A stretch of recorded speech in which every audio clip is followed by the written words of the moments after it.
하나님 말씀 마가복음 4장 26절부터 29절까지 말씀 봅니다. 또 이르시되 하나님의 나라는 사람이 씨를 땅에 뿌림과 같으니 그가 밤낮 자고 깨고 하는 중에 씨가 나서 자라되 어떻게 그리 되었는지를 알지 못하느니라. 땅이 스스로 열매를 맺되 처음에는 싹이요 다음에는 이삭이요 그 다음은 이삭의 충실한 곡식이라. 열매가 다 익으면 곧 낫을 내나니 이는 추수 때가 이르렀음이니라. 아멘. 이 말씀의 축복과 은혜를 이루어내는 우리 내남제일교회 또 저희의 인생이 되기를 예수 이름으로 축복합니다. 어제에서 말씀을 나눕니다. 신앙생활을 하는 사람들은 예수 안에서 열매를 맺어야 되는데 세 가지 열매를 말씀했습니다. 첫 번째는 내가 열매입니다. 할렐루야. 주님은 하나 만드시는데 온 에너지를 다 쓰시는 거예요. 이렇게 내가 만들어지는 과정을 광야라고 합니다. 광야. 성도의 광야 생활.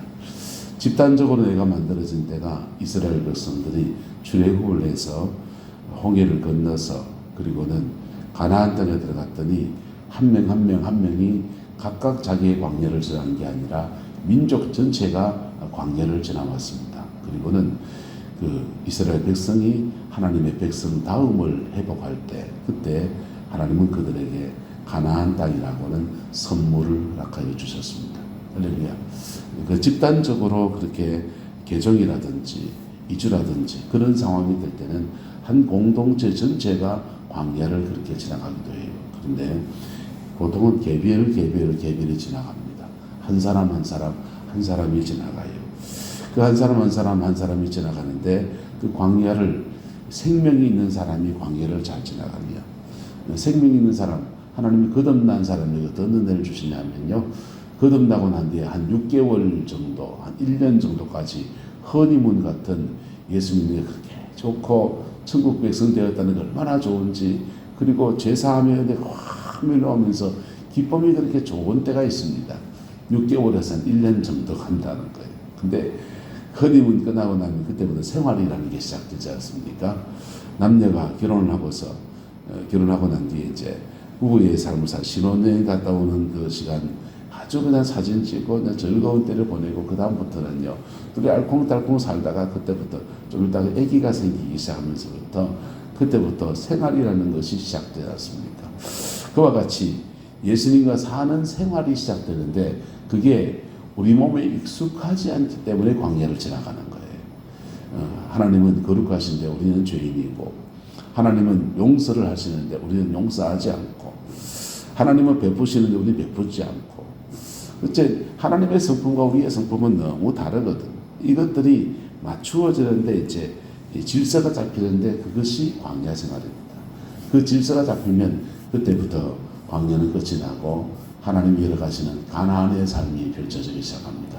할렐루야. 그 단계, 그 여정을 지나는 단계, 그게 알곡이 되는 과정이에요. 한번 따라합시다. 내가 열매입니다. 지금도 한국교회 안에 하나님이 참 작은 교회들, 성도가 전혀 없는 건 아니에요. 본인은 있네. 목사님만 계시고 또 목사님 가족만 예배드리는 참 많은 개척교회들이 있습니다. 저도 그런 과정을 지나왔기 때문에 그런 성도들 보면 마음이 짠해요. 그런 목사님들 보면. 근데 그 여정을 지나는 목사님들 중에서 나중에 내가 왜 개척교회를 하나, 내가 왜 작은 교회를 왜 섬기고 있지, 이런 딜레마가 막 오는데요. 시간이 지나보면 이상한 현상이 생깁니다. 그렇게 한 3년, 4년, 5년 이래 하다 보면요. 교회가 자리를 잡아서 이렇게 교회가 성장해가는 교회도 있고 그리고 적어도 하나님이 뭘 하나 허락하시냐면요. 가정을 세워주셔요. 그 집 아이들 중에서 자녀들이 아버지가 교인들을 제자훈련을 못하니까 자녀를 제자훈련해가지고요. 그 아이들이요. 신앙 안에 탁 세워지는 자녀들이 우뚝우뚝 섭니다. 그리고는 그 아이들이 신학교 가면 바글바글해요. 신학교 아이들 애들 중에 한 70%가 지금 목회자 자녀들인데요. 목회자 자녀들 중에서 큰 교회 아버지 목회가 멋져 보여서 온 친구들은 그 몇 명 안 돼요.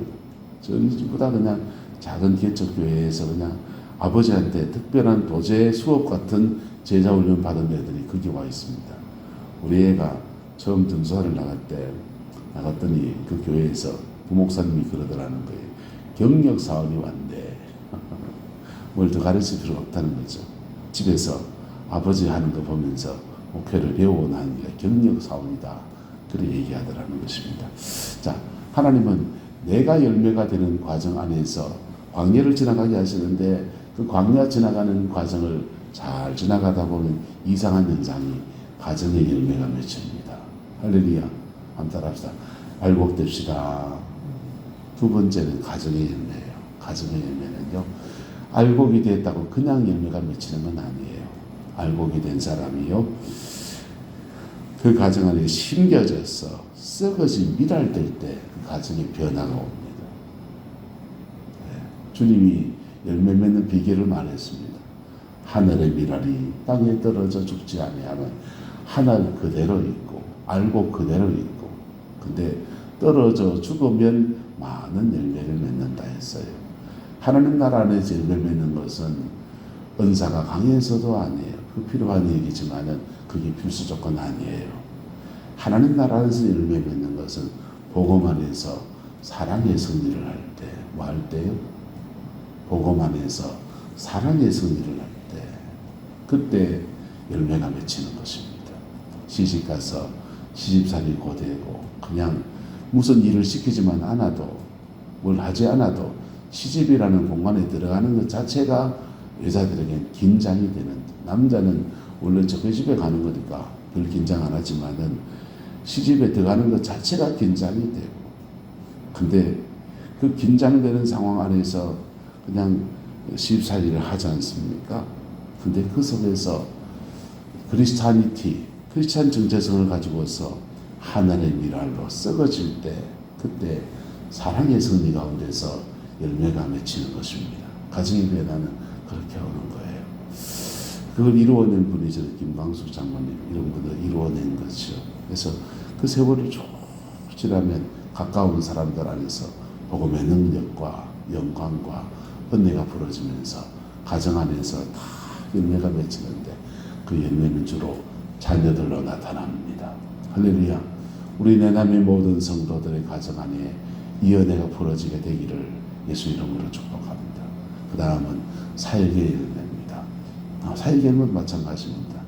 거기 가서 막 이거 돼 저거 돼 막 그냥 군림하는 자세로 그거 하면은 그 제대로 열매가 맺히기 어려워요. 그런데요, 크리스찬리티, 기독교인의 정체성을 가지고서 그곳에서 하늘의 미랄로 썩어지는 미랄이 되고, 그리고 희생의 삶을 살고 이래 지나다 보면 그 안에서 참 아름다운 열매들이 이렇게 맺혀집니다. 어제 장길의 목사님 말씀을 드렸는데, 부산에서 고신대학에서 녹십자를 청십자를 세워가지고는 청십자 의료재단에서 보험을 만들고, 그리고 5만 원만 내면은 무슨 병이든지 치료해주는 시설, 고신대 병원도 살고 환자도 살고 자기도 살고, 그 시발점은 자기 한 사람의 희생에서 시작하는 겁니다. 복음 안에서 이 여정을 걸어갈 때 하나님의 은혜의 풍성함이 맺히는데, 문제는 본문에 스스로 자라는 씨라는데, 하나님의 은혜가 계속 걸어가는데 우리 인간의 본성은, 마귀는 어떻게 하느냐, 이 성령의 인도를 자꾸 못 따라가게 해요. 성령의 인도를 못 따라가게 합니다. 감정을 확 일으키기도 하고, 미움을 일으키고 다툼을 일으키기도 하고, 온갖 마음들을 일으키면서 성령의 인도함을 놓치게 만들어요. 성령의 인도함을 잘 따라가는 저와 여러분 되시기를 예수 이름으로 축복합니다. 이거 흐름을 놓치면 사람이요, 은혜를 계속 사모하면서 가는 사람들은 이상하게 웃자라 버려요. 웃자라 버리고, 그 은혜 하다가 좌절을 겪고 광야를 지나가면서 좌절을 겪어버리는 그런 분들은 신앙의 성장이 멈춰버린다든지 퇴보한다든지 세상으로 돌아간다든지 그렇게 됩니다. 네, 그런 고비에서 좋은 멘토를 만나는 것이 참 중요합니다. 처음 군에 가기 전에 제가 교회에서 기도 그룹들 같이 기도하다 방언의 은사를 받았습니다. 산기도를 소리 다녔어요. 그래 다니다가 군대 갔다 오니까 목사님은 어디 가시고 은퇴하시고 없고 다른 목사님이 와 계시는데 그 목사님 설교가 제 귀에 들리지 않더라고요. 그 참 고민스러울 때 우리 모교에서 기도하는 그룹들이 떨어져 나가서 개척한 교회가 있었습니다. 그 교회에 기웃하는 겁니다. 교회 같이 교사생활 같이 하는 사람 거기 다 있으니까 그 교회 금요기도에 가서 금요 철야하고 같이 철야기도 하고 산기도 다니고 다시 기도원에 가서 기도 생활도 하고 거기 개척한 목사님이 집사님이었는데 그냥 어느 날 갑자기 목사님이 됐어요. 신학 공부한 것도 아니고 그냥 군소교단 가서 그냥 목사 한 소리 떡 받아가지고 저하고는 친한 사람이니까 그분이랑 교제합니다. 근데 그분이 그래요. 주희야, 너 저 신학교 저 가지 말고 내가 주선해서 일본에 어느 신학교 그 졸업장만 받을 수 있는 데 있으니까 그 신학교 받고 내하고 기도원 다니면서 은혜나 받자 이러더라고요. 저는 이게 그 세계를 목회 세계를 모르니까 솔깃했습니다. 솔깃했는데 솔깃해 있는데 모교의 전사님이 그렇게 기도하러 막 다니는데 여기저기 다니는 줄 알고 나한테 그래요. 주희야, 나하고 동복에 철학기도 한번 안 가볼래? 이러더라고요. 근데 그날 동복에 철학기도회를 갔습니다. 동복에 철학기도 갔다가 김덕신 목사님의 말씀을 듣고 함께 기도하는데 기도가 얼마나 잘 되는지요. 막 기도하다가 정말 울었던 것 같아요. 그리고는 전에 이렇게 기도원 쫓아다니는 것들을 다 내려놓을 수 있었어요. 그리고 그때 만난 인연으로 4년을 김덕신 목사님 철야예배를 참석을 했습니다. 철야예배 드리고 끝나면은 대구 순복음교회에서 조영기 목사님 스크린 비디오 설교를 들어주는데 그 비디오 설교를 한번 들어보러 안 갈래? 궁금했습니다. 저분 어떻게 말씀을 전하시나? 그래서 한번 가보자 해서 가봤어요. 새벽에 택시를 타고서 그냥 조를 맞춰가지고 순복음교회를 갔더니 거기서 말씀을 전하시는데 참 묘한 감동을 받았어요. 말씀을 전하는데 못이 하나 탁 날라오는 것 같아요. 탁 그냥 그분 녹화한 비디오를 가지고 틀어주는데 녹화한 비디오의 말씀 안에서 뭔가 날라와요. 막 날라와요. 와, 설교의 세계에는 참 깊은 세계가 있구나. 이게 나중에 알았어요. 이 성령을 배우고 난 뒤에 말씀을 전할 때 성령이 역사하시는데 뭉클하게 동복에서 감동이 자꾸 왔다면 그분은 말씀을 전할 때 그 말씀이 모질해 가지고 그냥 심령에 팍 받치더라고요. 아, 저런 세계도 있구나. 그러면서 동복에 철야하고 순복음교회 가서 철야하고 금요일 밤을 그리고 마치고 본교회 새벽 기도하면 딱 맞아. 하룻밤을 꼬박 뺑뺑이를 대구 시내에 3개 교회를 순례하면서 그렇게 뺑뺑이를 돌았어요. 근데 왜 얘기하냐면 좋은 멘토를 만나야 된다는 겁니다. 신앙이 우짜하지 않으려면 좋은 멘토를 만나야 돼요. 그리고 그분이 길을 이렇게 잡아줘야 돼요.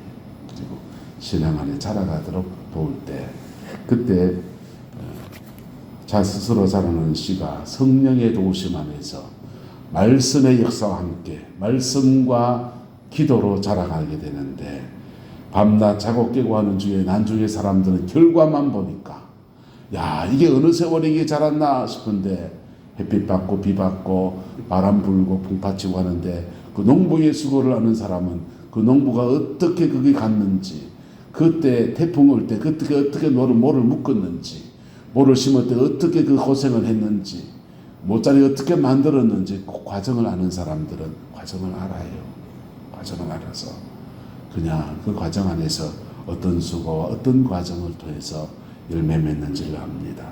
땅이 스스로 열매를 맺되 처음에는 싹이요 그 다음에는 이삭이고 그 다음에는 이삭의 충실한 곡식이라. 할렐루야. 우리 교회 안에 이 은혜가 풀어지게 되기를 예수 이름으로 축복합니다. 말씀과 기도가 함께 갈 때 이렇게 자라가는 겁니다. 동천제일교회 모교에 있을 때 천성기도를 참 많이 다녔는데요. 천성연호 원장님이 그러시는 거예요. 이분이 갑자기 뜬금없는 말씀을 자주 하시는데 이런 얘기 하셔요. 불도 김천 말시로 불도 있어야 돼야, 물도 있어야 돼야, 쌀도 있어야 돼야 이러시는 거예요. 그리고 거기 솥단지도 있어야 돼야, 좋은 밥을 짓기 위해서는 좋은 솥단지에 거기에 가마솥에 불을 지피는 불도 있어야 되고, 그리고 물도 있어야 되고, 그리고 쌀도 있어야 된다는 것이지. 쌀이 말씀이라면 불은 성령의 강력한 역사, 그 다음에 물은요 은혜, 그분의 표현은 은혜죠. 성령의 역사는 불로도 나타나고 물로도 나타납니다. 할렐루야. 물 같은 은혜는요 우리의 마음을 만져주고 싸매어주고 서로 상처를 지어할 때 마음을 든든하게 하는 역사가 은혜, 물의 역사, 성령의 물 같은 역사예요. 불도 있어야 되고 물도 있어야 되고 거기에 말씀이 이렇게다가 푹겨낼 때 좋은 밥이 된다는 것입니다. 할렐루야. 그 밥도 먹고 있어요. 그 밥을 먹고 자랄 때 성도들은 자라나면서 싹이고 그 다음 이삭에 충실한 곡식의 역사가 일어나게 된다는 것입니다. 할렐루야. 그 축복을 이루어내는 우리 내남제일교회 되기를 예수 이름으로 축복합니다. 그 중에서 고비고비마다 사람마다 성장하는 과정에서 이렇게 걸러줘야 될 게 있고 잘라줘야 될 게 있고 가지치기 해줘야 될 게 있기 때문에 방향을 놓칠 수가 있기 때문에 좋은 멘토가 필요한 것입니다.